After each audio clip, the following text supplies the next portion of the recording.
आज हम लोग जानेंगे अपवर्तक या गुणनखंड संख्या क्या होता है, कैसे पता करते हैं कि किसी संख्या का अपवर्तक कौन कौन सी संख्या होगी, तो उसी के बारे में हम आज इस वीडियो में जानेंगे। तो सबसे पहले देखते हैं कि अपवर्तक या गुणनखंड क्या है। किसी संख्या को पूर्णतः विभाजित करने वाली संख्या उसकी अपवर्तक या गुणनखंड कहलाती है। मतलब कोई संख्या दिया हुआ हो, जैसे मान लीजिए आपका संख्या 4 दिया है, तो 4 किस किस संख्या से विभाजित हो रही है। तो जैसे मान लीजिए पहला हो जाएगा 1 चौक को 4, ये कट जाएगा, तो 1 क्या हो जाएगा, इसकी अपवर्तक होगी 4 का। अब फिर यहीं पे एक और देख लीजिए, मान लीजिए 4 2 से भी कट रहा है, 2 से डिवाइड कर रहे हैं, तो 2 दूनी 4। अब यहाँ पे क्या, ये 2 भी क्या है, अपवर्तक संख्या है।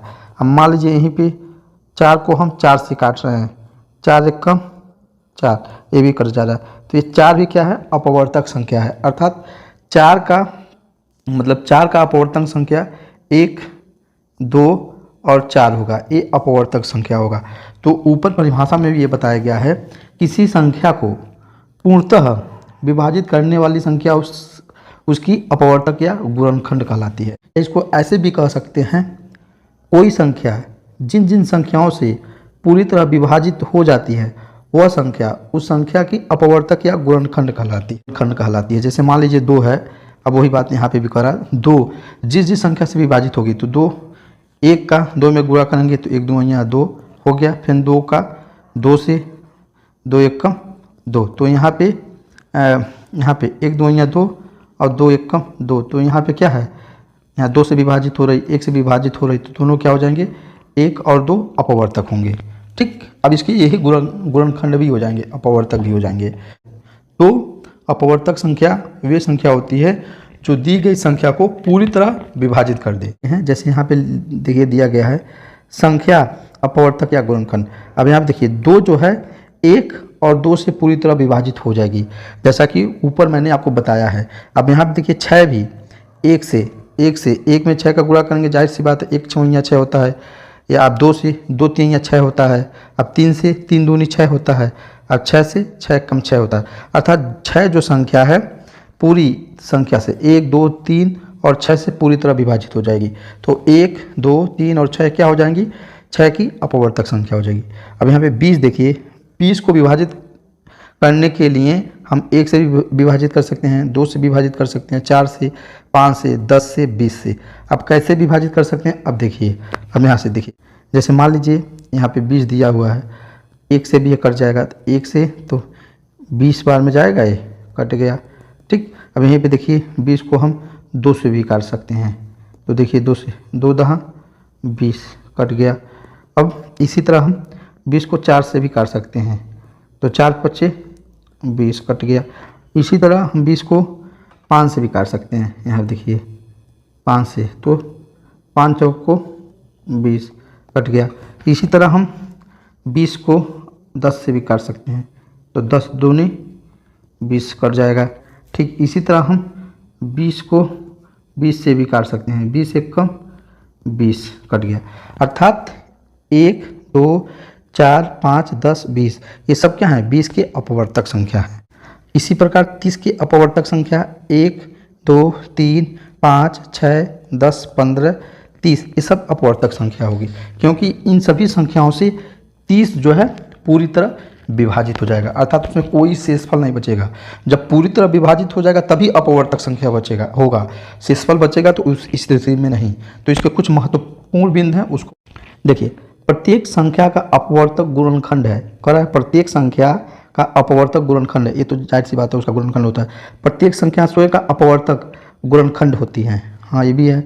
किसी दी गई संख्या के अपवर्तक को गुणनखंड की संख्या सीमित होती है। सीमित का मतलब जिस संख्या से वह विभाजित होगी वही उस संख्या का अपवर्तक होगा, तो सीमित है सब, प्रत्येक संख्या से थोड़ी वो संख्या विभाजित होगी। अब यहाँ देखिए चौथा, किसी संख्या का प्रत्येक अपवर्तक गुणनखंड उस संख्या का एक पूर्ण विभाजक होता है।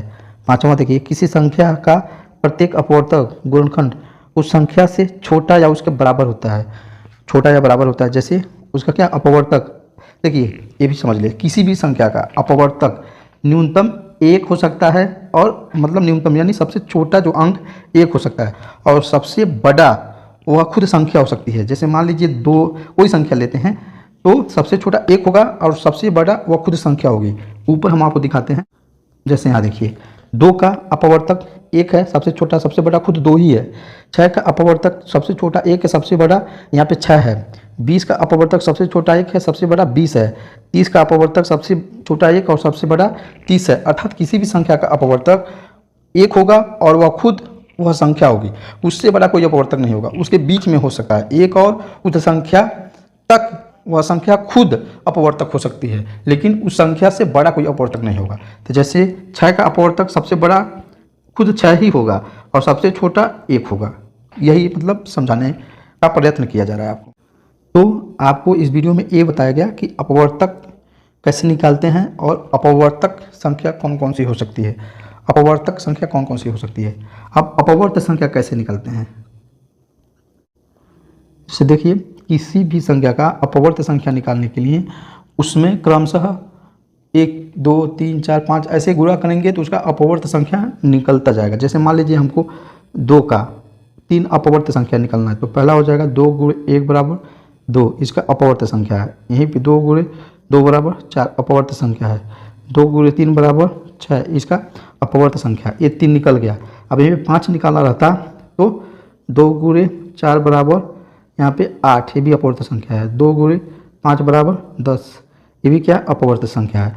अब 2 के 5 अपवर्त संख्या निकल गई। पहला 2 है, दूसरा 4, तीसरा 6, चौथा 8, पाँचवा 10, ये अपवर्त संख्या है। तो इसी तरह हम किसी भी संख्या का अपवर्त संख्या निकाल सकते हैं। जितना भी पूछेगा क्रमशः एक एक करके गुणा करते जाएंगे तो उसका अपवर्त संख्या निकल। तो इस तरह इस वीडियो में हम लोग अपवर्त संख्या और अपवर्तक संख्या क्या होता है, कैसे निकलता है, उसके बारे में हम लोग को जानकारी प्राप्त हुआ। तो यह वीडियो कैसा लगा जरूर बताइएगा।